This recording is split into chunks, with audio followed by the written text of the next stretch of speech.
شروع اللہ کا نام لے کر جو بڑا مہربان نہایت رحم والا ہے۔ جب آسمان پھٹ جائے گا اور جب تارے جھڑ پڑیں گے اور جب سمندر ابل پڑیں گے اور جب قبریں اکھیڑ دی جائیں گی، تب ہر شخص معلوم کر لے گا کہ اس نے آگے کیا بھیجا تھا اور پیچھے کیا چھوڑا۔ اے انسان، تجھ کو اپنے رب کریم کے بارے میں کس چیز نے دھوکہ دیا؟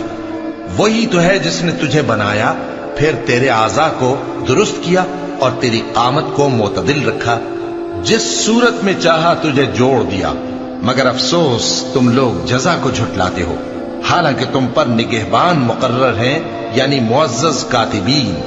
جو کچھ تم کرتے ہو وہ اسے جانتے ہیں۔ بے شک نیکوکار نعمتوں کی بہشت میں ہوں گے اور بدکردار دوزخ میں، یعنی جزا کے دن اس میں داخل ہوں گے اور اس سے چھپ نہیں سکیں گے۔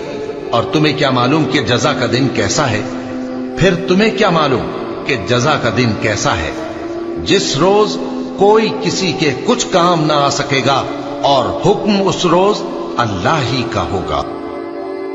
پر ہے سب کو فنا ہونا ہے، اور تمہارے پروردگار ہی کی ذات جو صاحب جلال و کرم ہے باقی رہے گی۔ تو تم اپنے پروردگار کی کون کون سی نعمت کو جھٹلاؤ گے؟